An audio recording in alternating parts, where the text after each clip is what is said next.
안녕하세요. 저는 40대 남자입니다.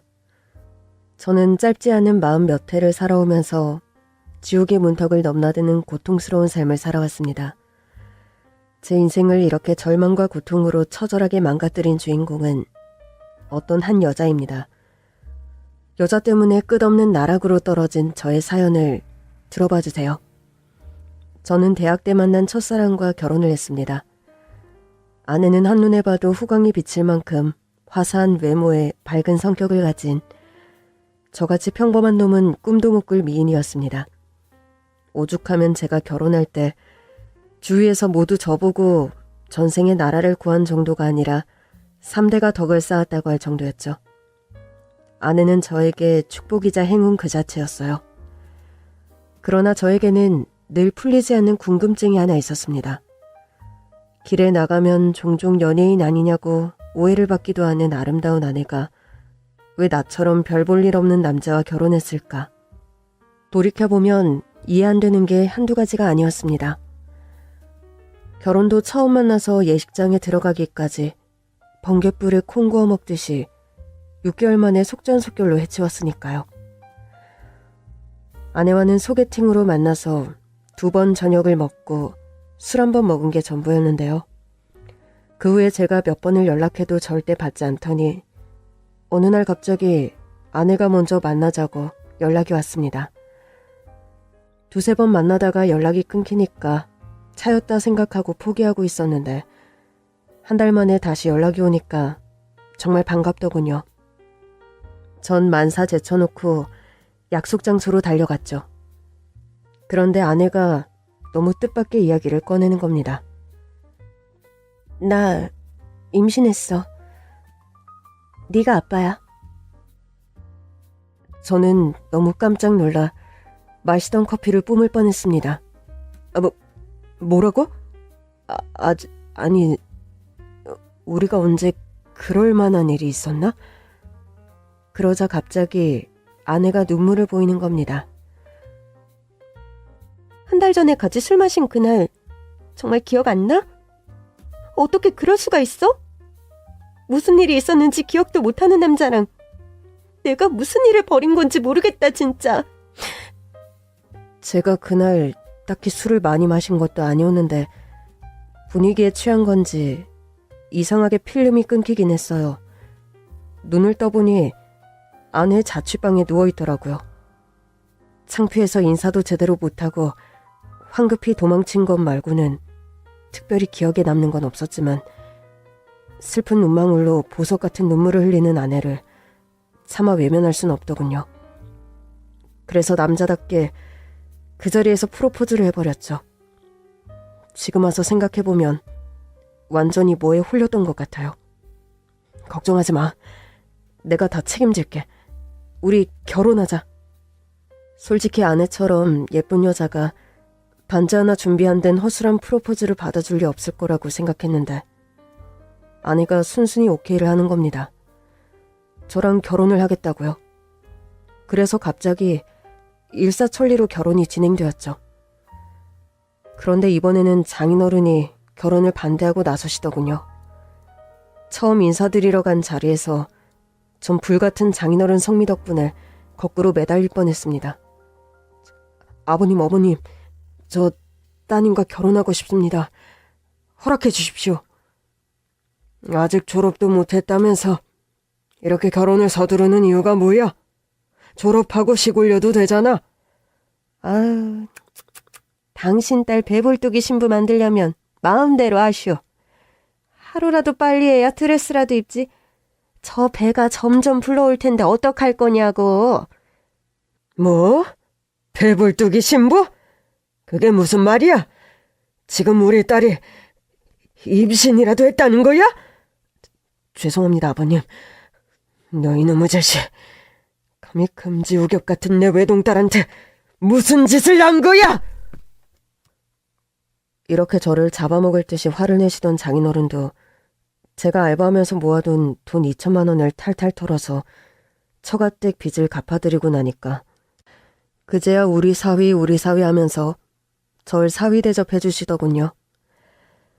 결혼식은 정말 가까운 일가 친척과 친구들 몇 명 불러놓고 조용히 치렀습니다. 이것도 아내가 원한 거였어요. 속도 위반으로 결혼하는 거 창피하다고 해서 어쩔 수 없이 스몰 웨딩으로 진행했는데요. 결국 결혼식 전에 뱃속 아이는 안타깝게도 유산이 되고 말았습니다. 그래서 저희는 더욱 숙연한 분위기에서 결혼식을 마쳐야 했죠. 그런데 수많은 우여곡절 끝에 모두가 부러워하는 아름다운 아내와 결혼에 골인을 하고 나서도 저를 괴롭히는 궁금증 하나가 계속 제 머릿속을 떠나지 않았습니다. 아내는 도대체 왜 저와 결혼을 했을까요? 대학을 졸업하고 회사에 취직한 아내는 회사 사람들에게 유부녀라는 사실을 절대 알리지 않더군요. 절 회사 근처에 얼씬도 못하게 한 건 물론이고 다시 아이를 임신했을 때도 임신 사실은 철저하게 숨기고 다른 핑계를 대서 휴직을 했습니다. 아내가 졸라서 사준 명품 브랜드의 결혼 반지는 아예 서랍에 처박아 놓고 끼고 다니지도 않더라고요. 아내 회사 사람들은 아무도 아내가 애 딸린 유부녀라는 사실을 몰랐어요. 이럴 거면 도대체 왜 결혼을 한 걸까요?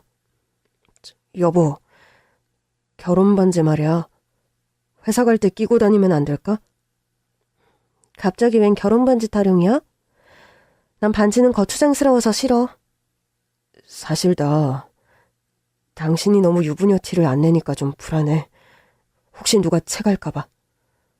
뭐? 아, 진짜 유치하긴. 요즘 사람들 직장에서 자기 사생활 노출 안 해. 남의 일은 궁금해하지도 않고 물어보지도 않는다고. 그치만 사람들이 당신 결혼한 것도 모르잖아. 아가씨인 줄 알고 들이대는 놈들도 많다며. 내가 애야? 그 정도도 처리 못하게? 당신 나 못 믿어서 그래? 안 그래도 회사 일 때문에 골치 아파 죽겠는데 당신까지 별것도 아닌 일로 나 신경 쓰이게 할 거야? 유치하게 좀 굴지 마. 회사가 장난하는 데야? 아니잖아. 미안해. 내가 너무 오버했나 봐. 화내지 마. 내가 잘못했어. 모든 부부싸움은 항상 이렇게 저의 사과로 끝이 났습니다. 늘 잘못한 사람도 저, 미안한 사람도 저였죠. 그래도 전 결혼 생활에 대체로 만족했어요. 그건 바로 제 하나뿐인 딸 리아 때문이었죠. 올해 4살이 된 리아를 보면 정말 눈에 나오도 안 아프다는 말이 뭔지 확실히 알겠더라고요. 인물이 출중한 제 엄마를 안 닮고 하필이면 붕어빵 틀에 찍은 듯이 저를 꼭 닮아서 보는 사람마다 아쉬워했지만 제 눈에는 누구보다 사랑스럽고 예쁜 딸이었어요. 비록 아내에게 남편 대접도 제대로 못 받고 맨날 부시나 당하고 그림자 남편으로 살아도 우리 딸 리아가 태어난 것만으로 이 결혼은 대성공이다 생각하면서 전 하루하루를 살았습니다. 그러던 어느 날이었습니다. 저의 오랜 절친으로부터 전화가 걸려온 거예요. 서로 친하긴 해도 평소에 자주 연락 주고받는 살가운 성격은 아니라 서로 생일 때나 한 번씩 안부 전화를 하는 친구인데 생일도 아닌데 갑자기 연락이 온 겁니다. 전 무슨 일인가 싶어 얼른 전화를 받았죠. 오랜만이네? 오늘 내 생일 아닌데 무슨 일이냐? 야, 지금 이렇게 시답잖은 농담이나 하고 있을 때가 아니야. 왜? 무슨 일인데 그래? 내가 오늘 낮에 뭘 봤는지 아냐? 아유, 기가 막혀서. 재수씨가 웬 낯선 남자랑 모텔에 들어가더라? 뭐?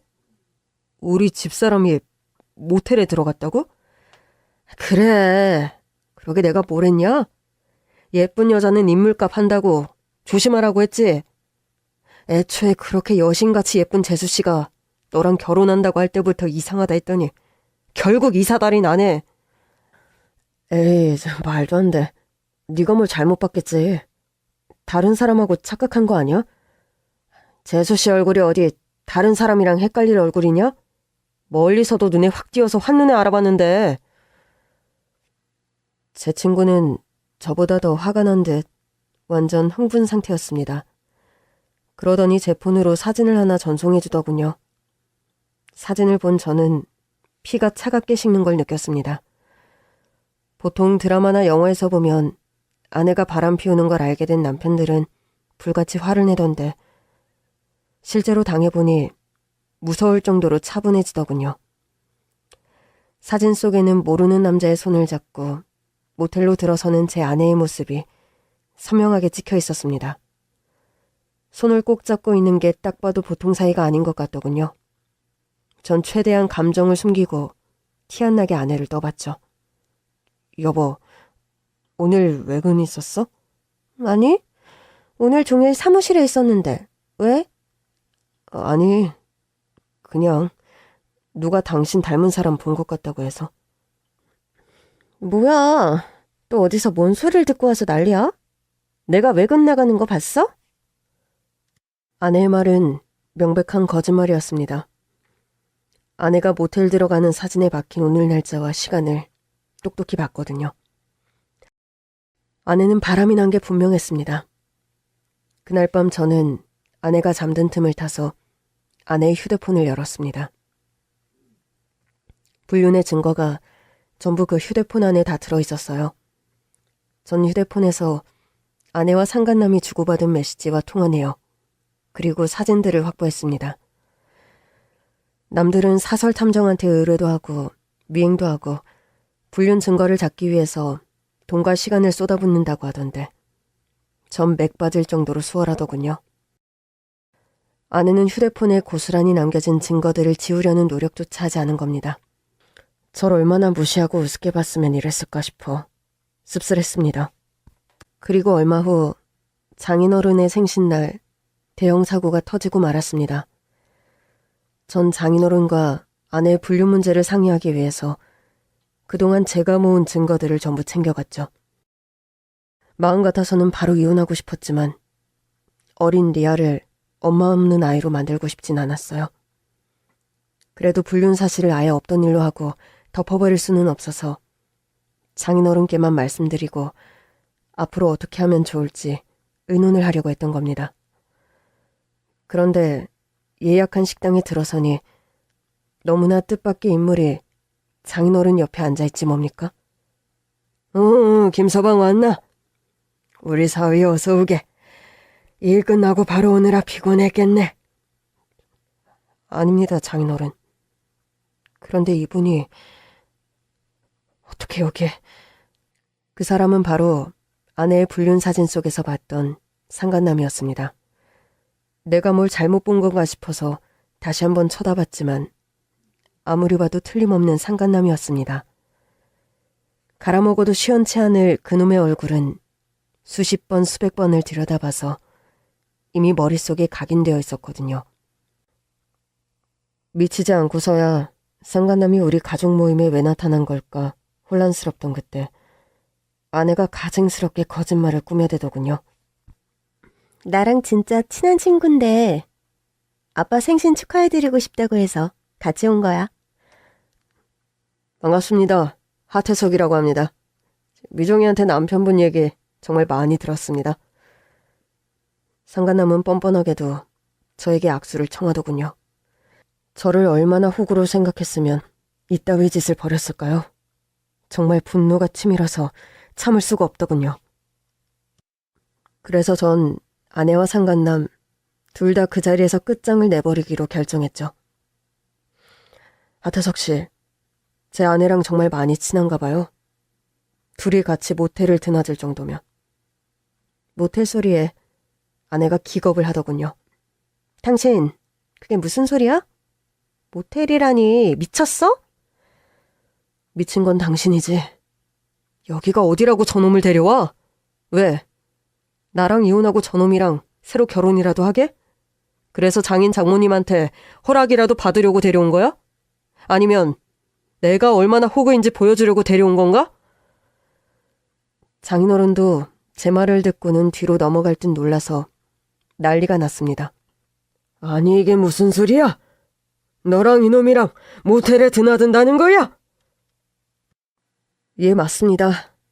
이 두 사람 아주 제대로 바람이 났다고요, 장인어른. 장인어른은 뒷목을 붙들고 그대로 털썩 주저앉으시더군요. 전 챙겨온 증거들을 테이블 위에 와르르 쏟아냈습니다. 장인어른 생신이라 웬만하면 참으려고 했는데 아내와 상간남이 뻔뻔하게 나오니까 저도 가만히 있지 못하겠더라고요. 자, 당신이랑 저놈이 그동안 날 속이고 만나왔다는 증거가 전부 여기 있어. 날 얼마나 하찮게 생각했으면 휴대폰 메시지랑 사진들 지우지도 않았니? 뭐야? 내 휴대폰을 멋대로 뒤졌어? 이건 불법이야. 이렇게 모은 증거가 효력이나 있을 것 같아? 그건 당신이 판단할 일이 아니야. 법원에서 다 알아서 해주겠지. 지금 나랑 이혼이라도 하겠다는 거야? 우리 아빠 생신날 이게 무슨 추태야? 우리 부모님 생각은 안 해? 장인어른과 장모님께는 정말 죄송했어요. 이런 식으로 당신 딸의 잘못을 까발리고 싶지는 않았거든요. 두 분 모두 충격이 크신 듯 하더군요. 특히 장모님은 너무 놀라서 정신이 나간 듯 알 수 없는 얘기를 횡설수설 늘어놓기 시작했습니다. 네가 그러면 안 되지. 김서방한테 그러면 청벌받아 이거사. 김서방이 너한테 어떻게 했는데 김서방 아니었으면 너 미혼 못 될 뻔했어. 엄마 그만해. 지금 무슨 소리 하는 거야? 임신하고 오갈 데 없는 너를 받아준 사람한테 너 이러면 안 돼. 전 정신이 번뜩 들었습니다. 머릿속에 자욱하게 껴있던 안개가 걷히면서 모든 퍼즐이 맞춰지는 듯한 기분이 들었어요. 그거였어? 나랑 결혼하니요. 임신하고 오갈 데 없는데 널 받아준 호구가 나뿐이라서? 일단 진정하고 나중에 얘기해. 나 사실 결혼할 때부터 지금까지 늘 의문이었어. 그때 뱃속에 있다 유산된 아이. 내 애가 맞긴 했어? 그리고 저는 절대로 해서는 안 될 말까지 해버리고 말았습니다. 두고두고 가슴을 치고 머리털을 쥐어뜯으며 후회하고 또 후회하는 그 말. 제 인생을 절망의 구렁텅이로 몰아넣은 바로 그 말을 내뱉고 만 것이죠. 리아는 내 애 맞아? 뭐? 어떻게 그딴 소리를 해? 애 앞에서. 어른들 싸움에 영문도 모르고 잔뜩 주눅 들어있던 리아가 제 이름을 알아들었는지 갑자기 울기 시작했습니다. 상간남은 싸움의 주제가 자기에게서 비껴간 틈을 타 도망치려고 주섬주섬 짐을 챙기며 자리에서 일어나더군요. 일단 난 빠지는 게 좋겠어. 오늘은 내가 나를 잘못 잡은 것 같네. 미정아, 다음에 다시 연락하자. 그런데 미꾸라지처럼 빠져나가려는 상간남의 팔을 아내가 붙들고 늘어지더군요. 기다려, 태석씨. 나도 같이 가. 이제 나도 저 인간이랑 도저히 같이 못 살아. 자기 자식을 의심이나 하는 저런 놈이랑 어떻게 애를 키우면서 살겠어? 나 떠날 거야. 엄마, 아버지, 죄송해요. 제가 곧 연락드릴게요. 아내는 저를 잡아먹을 듯 무섭게 노려보고는 울고 있는 리아를 번쩍 안아들더니 상간남을 따라 뒤도 안 보고 식당을 나가버렸습니다. 그땐 몰랐습니다. 그게 아내의 마지막이 될 줄은요. 아내가 장인어른의 생일 파티를 쑥대밭으로 만들어 놓고 떠난 지 며칠이 지났을 무렵 저는 너무나도 충격적인 전화 한 통을 받았습니다. 여보세요? 김성수 씨 되십니까? 그런데요? 어디시죠? 여기 경찰서입니다.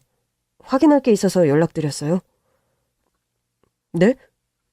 경찰이요? 무슨 일 때문에 그러시죠? 경찰서란 소리에 불길한 예감이 확 스치더군요. 호흡이 빨라지고 심장이 쿵쾅거렸습니다. 전 직감했죠.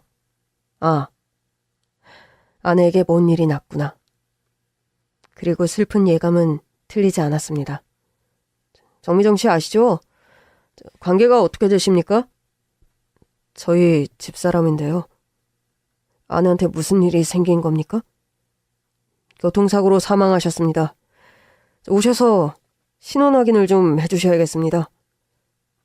청천벽력 같은 소식에 저는 너무 놀라 아무 말도 할 수가 없었습니다. 그렇게 절 두고 상간남을 따라가더니 일주일도 못 살고 저 세상 사람이 된 아내가 너무 믿고 원망스러웠습니다. 나 싫다고 도망갔으면 잘 살 것이지. 죽기는 왜 죽어? 왜? 그럼 리아는? 우리 딸 리아는 어떻게 된 거지? 애는 대체 어디 있는 거야? 전 곧바로 경찰서로 달려갔습니다. 연락이 온 곳은 제가 사는 곳에서 100km도 더 떨어진 지방의 작은 도시였습니다. 전화 통화를 했던 형사가 저를 알아보고 냉큼 달려오더군요. 김성수 씨 되시죠? 여기까지 오시느라 고생 많으셨습니다. 뭐가 어떻게 된 건가요? 교통사고란 얘기만 들어서 도대체 무슨 일인지 상황 파악이 잘 안 됩니다. 여기서 가까운 지방 국도에서 정미정 씨 소유 차량이 발견됐어요. 발견 당시에 차가 뒤집힌 채로 불타고 있었고 사고 원인으로는 급발진이나 브레이크 고장이 의심되는 상황입니다. 그리고 차량 내부에서 시신 3구가 발견됐습니다. 네? 세구요?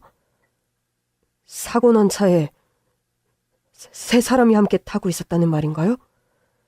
예, 맞습니다. 일단 신분증이랑 소지품으로 운전석에 타고 있던 사람이 정미정 씨라고 추정하고 있고요. 나머지 2분은 지금 신원 파악 중인데 훼손이 워낙 심해서 신원 파악이 어려워요. 누군지 아예 파악이 안 되는 겁니까? 현재로서는 성인 남자와 어린아이라는 것 외에는 알 수가 없어요. 더 정확한 건 유전자 검사 결과가 나와봐야 알 수 있을 것 같습니다. 어린아이라는 말에 전 몸 안의 피가 모두 말라붙어 심장이 쪼그라드는 느낌이었습니다. 그때 형사가 저에게 무언가를 건네더군요. 이것 좀 확인해 주시겠습니까? 사고 차량 뒷좌석에서 발견된 겁니다. 혹시 이런 물건 보신 적 있으세요? 형사가 보여준 것은 금속으로 된 어린이용 캐릭터 팔찌였습니다. 아이의 이름과 보호자의 연락처를 새겨넣은 평범한 디자인의 팔찌였죠. 전 마음속으로 미친 듯이 기도했습니다. 제발 내가 아는 그 이름이 새겨져 있지 않기를 간절히 빌고 또 빌었죠. 그리고 두려운 마음으로 팔찌를 살펴보고는 곧바로 절망에 빠지고 말았습니다. 팔찌에는 이름 3글자가 선명하게 새겨져 있더군요. 김리아. 네, 제 딸아이의 이름이었습니다. 그 팔찌에는 제가 리아를 데리고 가서 직접 고르고 이름을 새겨준 리아의 팔찌였던 거죠. 제 딸 팔찌가 맞습니다. 우리 리아는 죽은 건가요? 유품까지 확인이 됐으니 차 안에 있던 아이는 선생님 따님이 맞을 것 같네요. 유전자 검사 결과가 나오면 다시 연락드리죠. 그리고 정확히 일주일 후 경찰서에서 다시 연락이 왔습니다. 김성수 씨, 유전자 검사 결과가 나와서 연락드렸습니다.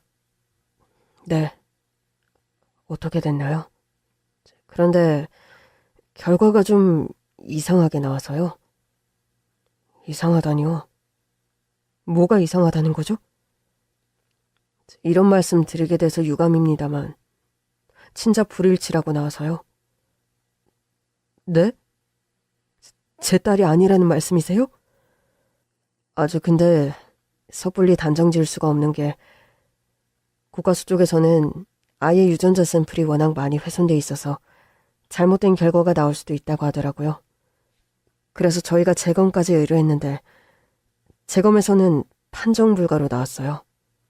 혹시 아내분 차에 탈 만한 다른 아이가 있을까요? 저는 머릿속이 복잡해졌습니다. 제가 늘 우려하던 일이 현실이 된 건가 싶었죠. 형사님, 아마 그 아이는 우리 리아가 맞을 겁니다. 사실 아내가 저 몰래 계속 외도를 하고 있었거든요. 어쩌면 리아가 제 친자가 아닐지도 몰라요. 그래서 저랑 유전자 불일치가 된 것 아닐까요? 그렇게 단정 짓기는 힘들어요. 그리고 어차피 국과수 결론은 판정 불가라서요. 지금으로서는 그래도 현장에서 리아 팔찌가 발견됐잖아요. 그 아이 우리 리아 맞습니다.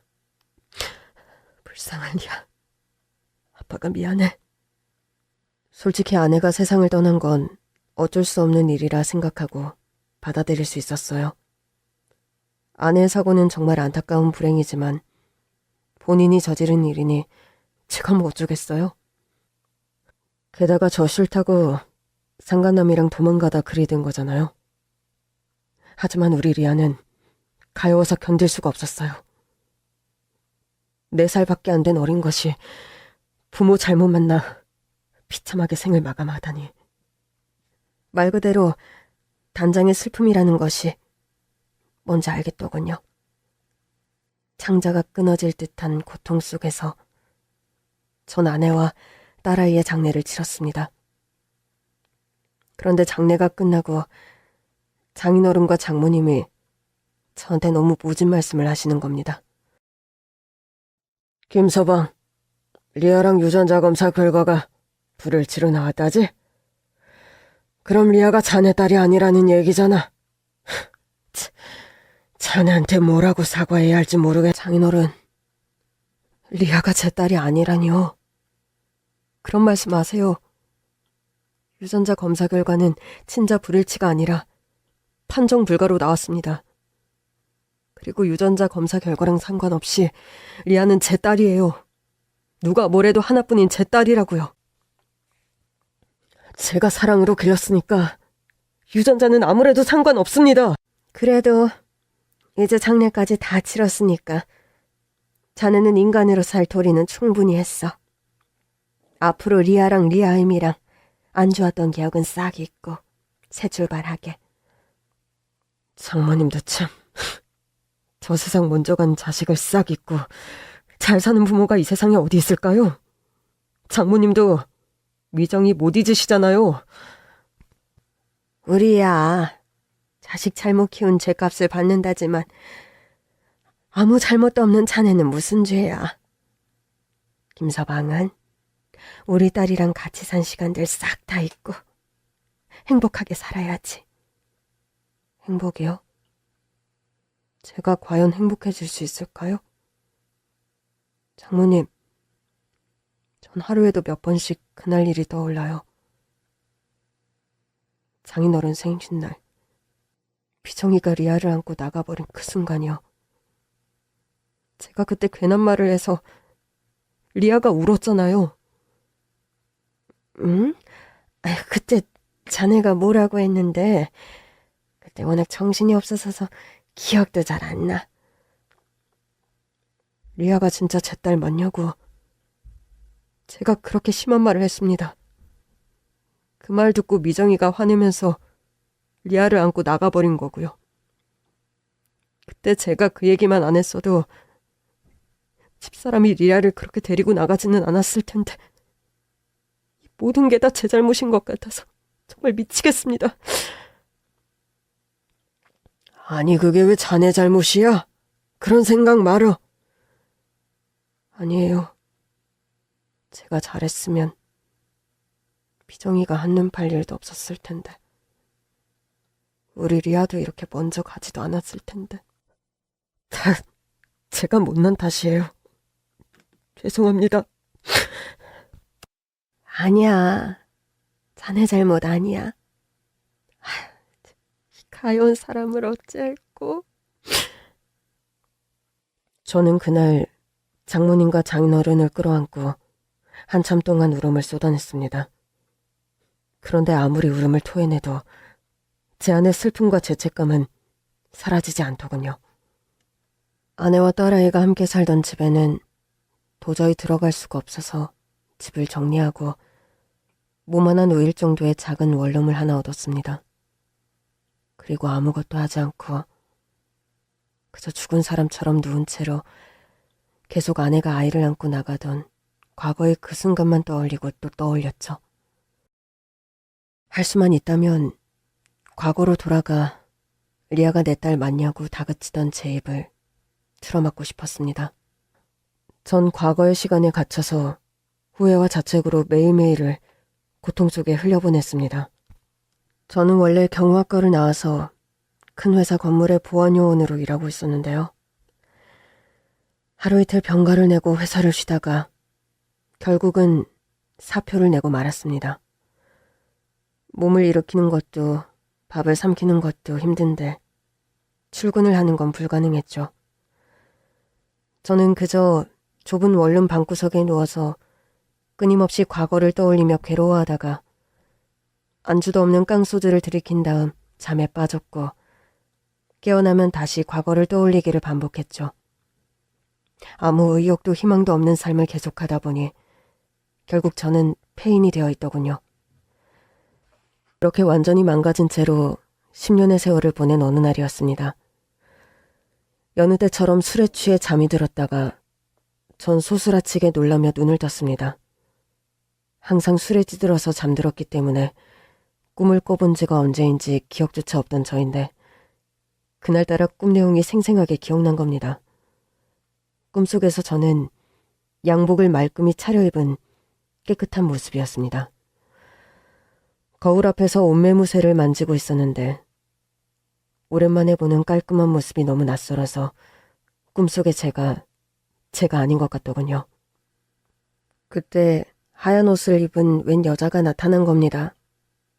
생전 처음 보는 얼굴이었는데 그 여자는 흰 드레스를 곱게 차려입고 있더군요. 주변을 둘러보니 꿈속의 장소는 결혼식장이었고 흰 드레스의 여자는 아마 신부인 모양이었습니다. 그런데 신부가 대뜸 저에게 말을 거는 겁니다. 아빠, 빨리 와요. 신부 입장이야. 저는 신부의 한마디에 소스라치게 놀라 잠에서 깼습니다. 잠에서 깬 후에도 아직 꿈속에 있는 듯 정신이 몽롱하더군요. 손에 잡힐 듯이 너무나 생생한 꿈이었습니다.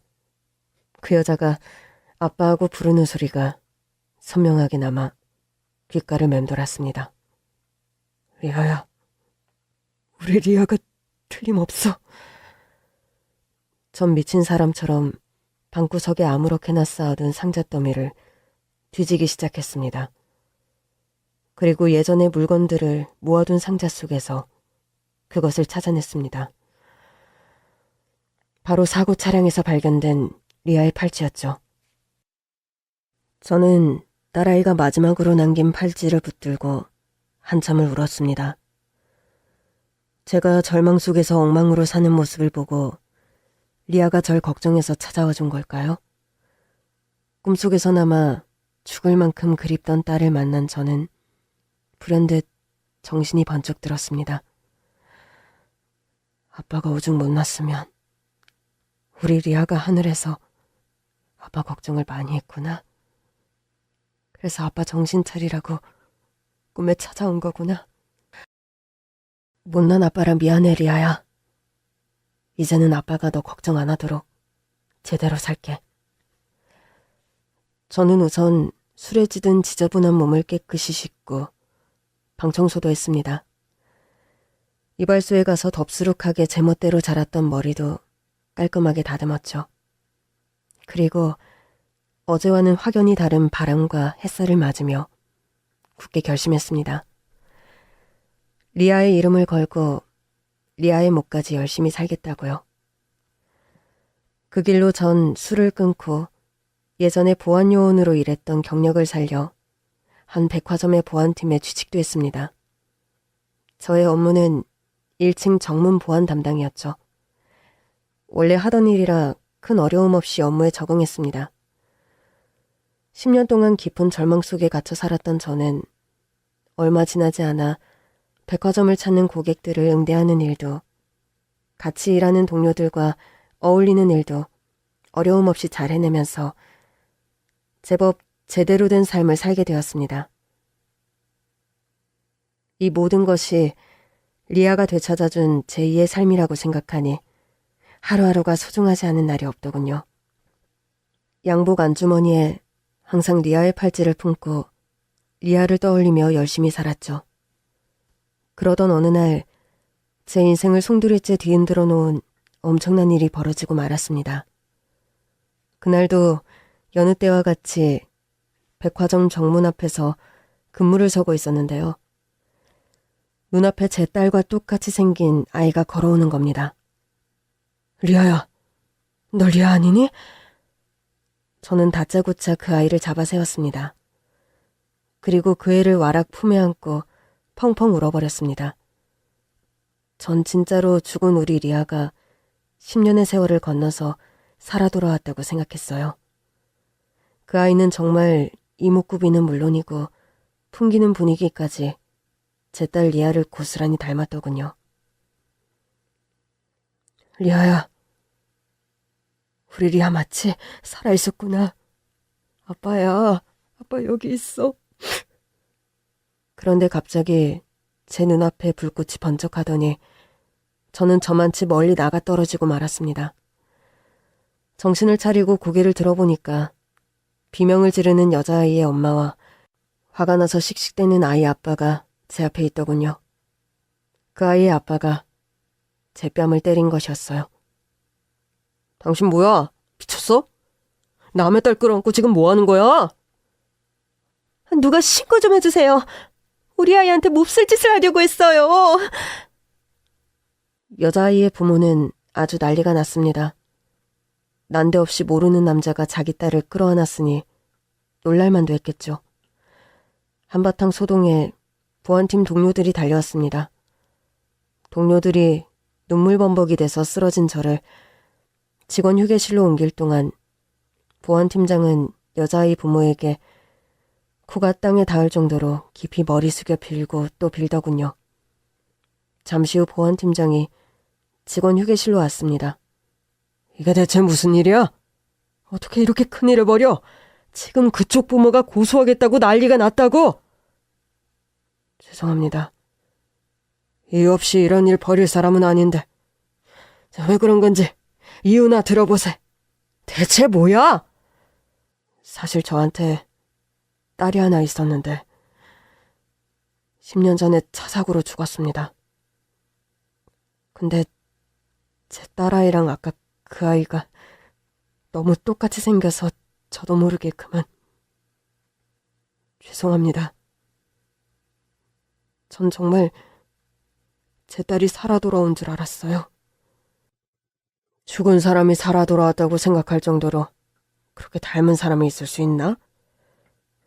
저도 정말 깜짝 놀랐습니다.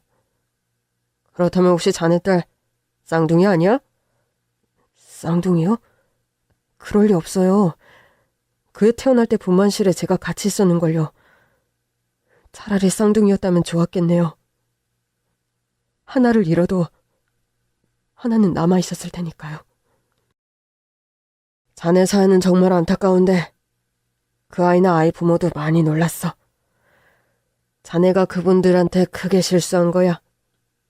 내가 연락처를 받아놨으니까 내일이라도 찾아뵙고 사과드리는 게 좋겠어. 이번 일은 내가 자네 사정 봐서 조용히 넘어갈 수 있도록 힘써볼 테니까. 감사합니다, 팀장님. 그분들 찾아뵙고 꼭 사과하겠습니다. 팀장님이 힘써주신 덕분에 전 아무런 징계 없이 근무를 계속할 수 있게 되었습니다. 다음날 근무를 마치고 제가 신뢰를 범한 그 고객분들께 사과를 하러 가야겠다고 생각하고 있었는데 제가 갈 필요가 없게 되어버렸어요. 무슨 영문인지 그분들이 직접 저를 다시 찾아오신 겁니다. 아니지, 여길 어떻게... 제가 오늘 퇴근 후에 찾아뵙고 사과드리려고 했는데 여기까지 어떻게 직접 나오셨어요? 저도 폭력을 썼으니 잘한 건 없죠. 맞은 데는 괜찮으세요? 맞을 짓을 했으니 맞아도 싸죠. 저 때문에 많이 놀라셨죠? 따님께도 정말 죄송합니다. 어린 학생이 얼마나 많이 놀랐겠습니까? 만약에 제가 보상해야 할 게 있다면 보상하겠습니다. 죄송합니다. 전 머리 숙여 진심으로 사과했어요. 어제는 너무 감정이 북받쳐서 제가 얼마나 큰 잘못을 저질렀는지 인지하지 못했는데 감정을 추스르고 다시 생각해보니까 그 아이 부모가 제 뺨을 때리고 화를 낸 것도 다 이해가 가더라고요. 모르는 남자가 느닷없이 자기 딸을 끌어안고 울고불고 했으니 얼마나 놀랐겠습니까? 근데 어제 제 딸 보고 리아라고 부르는 것 같던데 제가 잘못 들은 걸까요? 아닙니다. 제대로 들으셨어요. 제가 따님을 제 딸로 착각해서 제 딸 이름을 부른 겁니다. 선생님 따님 이름이 리아였군요. 따님이랑 헤어져 계시는가 봐요. 저 실례가 안 된다면 무슨 사연인지 좀 여쭤봐도 될까요? 사실 제가 두 분 따님을 제 딸이라고 착각한 것 자체가 말이 안 되는 일입니다. 왜냐하면 제 딸은 이미 10년 전에 죽었거든요. 근데 참 이상하죠?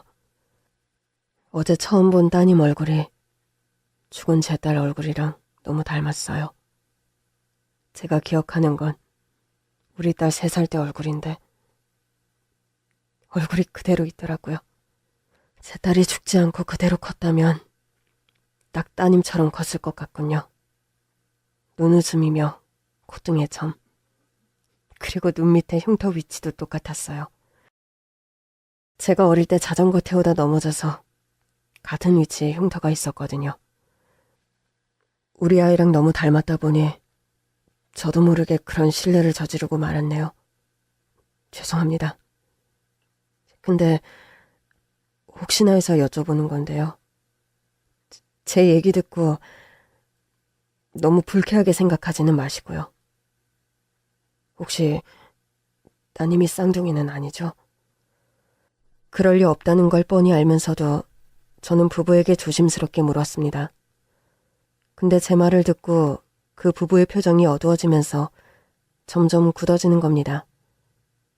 쌍둥이는 아니에요. 절대 아니에요. 아닐 거야. 아니겠죠, 여보?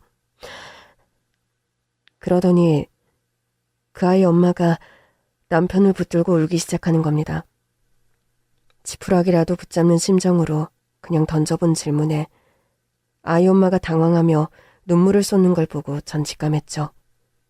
이 집에도 뭔가 사연이 있구나. 잠시만요. 지금 그게 무슨 말씀이세요? 쌍둥이가 아닐 거야라뇨. 지금 따님이 쌍둥이인지 아닌지 정확히 모르신다는 말씀인가요? 네. 사실 저희 부부도 선생님만큼 기구한 사연이 있습니다. 그리고 여자아이의 아빠가 들려준 이야기는 기적에 가깝도록 놀라운 것이었습니다. 선생님 따님 이름이 리아라고요? 10년 전에 4살 나이로 세상을 떠났다고 하셨죠? 네, 그렇습니다. 지금쯤 살아있다면 14, 5살쯤 됐겠네요? 그렇겠죠. 우리 딸이 딱 그 나이입니다. 그리고 사실 저희는 그 아이를 낳아준 친부모가 아니에요. 네? 뭐라고요? 그럼 어떻게... 저희 딸은 저희가 가슴으로 낳은 딸이에요. 예? 입양한 아이라고요. 10년 전에 저희 부부가 보육원에서 데려왔어요. 머릿속이 아득해지면서 심장이 쿵쾅쿵쾅 요동을 치기 시작했습니다. 생김새뿐만 아니라 나이까지 제 딸을 꼭 닮은 그 아이가 입양된 아이라니. 게다가 리아가 사고를 당할 무렵인 10년 전에 입양됐다고 하니까 이 모든 게 단순한 우연이 아니라는 직감이 왔습니다. 저 실례가 안 된다면 따님이 입양되던 때의 상황 이야기를 좀 들어볼 수 있을까요? 저희 부부는 오랫동안 아이를 가지려고 노력을 많이 했는데 팔자에 자식이 없는 건지 아무리 노력해도 아이가 들어서질 않더군요. 그래서 전국의 보육원을 돌면서 봉사활동을 다녔어요. 좋은 일을 많이 하면 아이를 내려주실까 싶어서요. 그때 지방의 한 보육원에서 우리 딸을 만난 거예요. 보육원에 온 지 얼마 안 된 아이였는데 기록을 보니까 너무 어린 나이에 부모를 잃어버려서 이름도 모르고 나이도 모른다 하더라고요. 그냥 서너 살 정도로 추정된다고만 적혀 있더군요. 그리고 땡땡시 고속도로 휴게소에서 발견되었다고. 전 저와 입양되었다는 이 아이 사이에 어떤 필연적인 운명이 존재한다는 확신이 들었습니다. 아이가 발견된 고속도로 휴게소는 다름 아닌 제 딸 리아가 사고 난 장소와 아주 가까운 곳이었거든요. 게다가 아이의 나이와 발견된 시기, 장소까지 모든 것이 리아와 비슷했습니다. 제가 너무 놀라 아무 말도 못하고 있으니까 그 아이의 부모가 뜻밖의 얘기를 꺼내더군요. 우리 아이는 공개 입양을 했어요. 그래서 자신이 입양된 아이라는 사실을 알고 있습니다. 그런가요? 네. 그리고 저희는 아이의 행복을 위해서 뭐든지 할 준비가 되어 있습니다. 맞아요. 아이가 저희 곁을 떠나게 된다고 해도 친부모 밑에서 더 행복할 수 있다면 친부모를 찾아줄 용의도 있어요. 사실 지금 우리 딸이 밖에 와서 기다리고 있습니다. 직접 만나서 얘기를 한번 해보시겠습니까?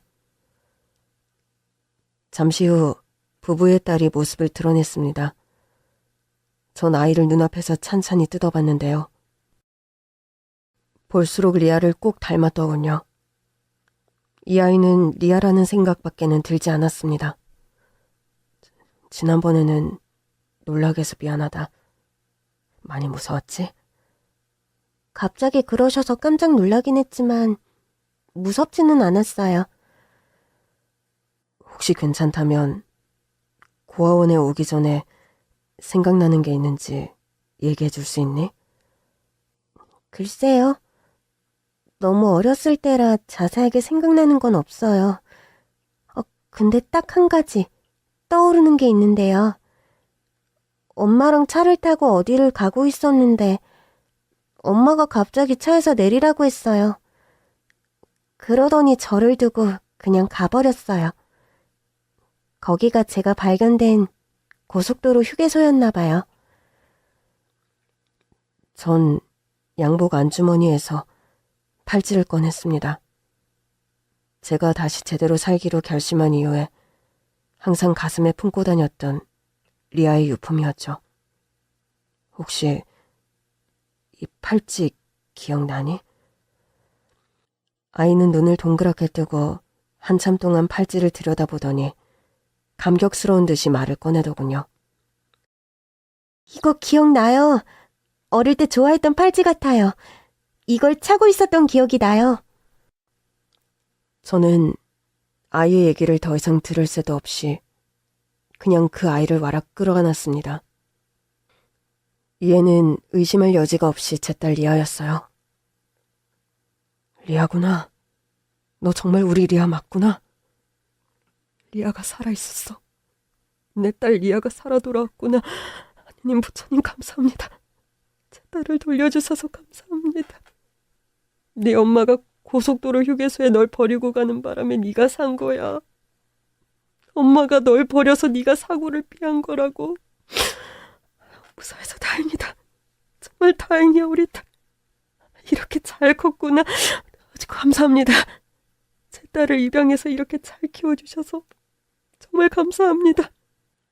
저는 리아의 양부모님께 감사의 인사를 드렸습니다. 양부모도 리아가 친부모를 찾은 것을 진심으로 축하해 주었어요. 너무 잘 됐다. 친아빠 찾게 된 거 축하해. 아직 실감이 잘 안 나요. 어색하기도 하고 얼떨떨해요. 근데 그럼 전 이제 엄마 아빠랑은 헤어지게 되는 건가요? 그건 아니야. 뭐든지 네가 원하는 대로 할 수 있어. 우리랑 계속 살고 싶으면 우리랑 살아도 좋고, 친아빠랑 살고 싶다면 그렇게 해도 좋아. 그래도 영영 헤어지는 건 아니니까 전혀 걱정하지 않아도 돼. 네가 원하면 우리든 친아빠든 언제든지 만날 수 있게 해줄게. 사랑하는 우리 딸, 걱정하지 마. 엄마, 고마워요. 엄마는 영원히 내 엄마야. 저 그래도 확실하게 짚고 넘어가야 하니까 유전자 검사는 해보겠습니다. 아무리 정황상 우리 아이가 선생님 딸이 맞다고 해도 확실한 검증이 필요한 거니까요. 유전자 검사라는 말에 심장이 철렁 내려앉으면서 과거의 괴로운 기억이 제 안에서 되살아났습니다. 전 그때 리아가 제 친딸이 맞는지 의심하고 있었으니까요. 그래도 유전자 검사를 피할 수는 없겠죠. 만약 친자 관계가 아니라고 나오면 그때 가서 리아 양부모에게 상황을 잘 설명해야겠다 생각했습니다. 이 모든 게 리아 엄마의 불륜 때문에 생긴 불행한 일이라는 사실을 말이죠. 그리고 얼마 후에 리아 양부모로부터 다시 연락이 왔습니다. 김 선생님, 유전자 검사 결과가 나와서 연락드렸습니다. 그래요? 결과가 어떻게 나왔나요? 두 분 친자관계가 성립한답니다. 리아와 김 선생님 유전자가 99.9999% 일치한다고 나왔습니다. 그렇게 애타게 그리워하던 딸을 드디어 찾으셨네요. 축하드립니다. 일치라는 말에 저는 가슴을 쓸어내렸습니다. 리아는 의심할 여지가 없이 제 유전자를 물려받은 진짜 제 딸이었던 겁니다. 감사합니다. 정말 감사합니다. 이 모든 게 다 양부모님들 덕분입니다. 두 분은 진짜 제 생명의 은인이세요. 그런데 저랑 저희 집사람은 리아와 김 선생님이 진짜 부녀일 거라고 어느 정도 예상을 했었습니다. 아, 예? 그러셨습니까? 아니죠. 그걸 어떻게 아셨는지. 리아랑 김 선생님 정말 붕어빵처럼 닮았어요. 처음 보는 순간 딱 알겠던데요? 이렇게 해서 죽은 줄만 알았던 제 소중한 딸 리아는 장례를 치른 지 10년 만에 제 곁으로 살아 돌아왔습니다. 리아의 거취 문제는 100% 리아의 뜻을 존중해서 평일에는 친부인 저와 함께 사는 거로 결정했습니다. 양부모와는 주말을 함께 보내기로 했고요. 이렇게 생활을 하다가 차츰차츰 저와 완전히 합치는 거로 정리가 되었죠. 이렇게 모든 게 제자리를 찾으면서 리아와 저의 삶도 안정을 찾기 시작했습니다. 하지만 마음속에 풀리지 않은 미스터리가 하나 남아있었는데요. 그건 바로 10년 전 아내가 운전하던 차량에서 발견된 아이의 시신이 누구일까 하는 것이었습니다. 10년 전 사고 차량에 탑승하고 있던 세 사람.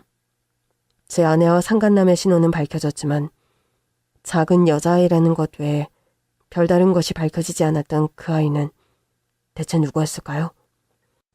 아이 근처에 떨어져 있던 팔찌 때문에 리아로 오해받았지만 리아가 멀쩡하게 살아 돌아왔으니 그 아이에 대한 조사는 처음부터 다시 이루어져야 했죠. 그리고 얼마 후 경찰로부터 연락이 왔습니다. 사고 차량에서 발견된 그 아이의 신원이 밝혀졌습니다. 네? 정말인가요? 아, 예. 이번에 새로 도입된 유전자 검사로 아이가 누군지 알아낼 수 있었어요. 그 아이 내연남 하태석 씨의 자녀더군요. 아이 친모도 누군지 모르고 출생신고도 안 돼 있어서 아이의 존재 자체를 몰랐는데 다시 검사해보니까 하태석 씨랑 친자관계가 성립했습니다. 그동안 잘못된 검사 결과 때문에 혼란을 드려서 죄송합니다. 전 허탈하면서도 아내에게 화가 났습니다. 제 자식은 버려놓고 상간남의 아이만 태우고 도망을 가다니요. 대체 무슨 생각으로 리아를 고속도로 휴게소에 버린 걸까요? 그날의 진실은 이제 영원히 알 수가 없겠죠. 전 과거는 모두 덮고 무책임한 어른들 때문에 안타까운 희생을 당한 한 아이의 영혼을 위해 기도했습니다. 이제 저는 제 딸 리아만 보고 열심히 살아가고 있습니다. 헤어져 있던 세월만큼 더 많이 사랑하면서 더욱 행복하게 잘 살 겁니다. 그리고 언젠가 꿈속에서 보았던 모습처럼 곱게 키워서 좋은 짝지어 시집 보내는 게 제 목표죠. 그때가 되면 꿈속에서처럼 예쁜 우리 딸 손 꼭 잡고 결혼식장에 들어갈 겁니다. 그렇게만 된다면 제 인생도 제법 성공한 인생이겠죠? 이걸로 제 이야기는 끝입니다. 들어주셔서 감사합니다.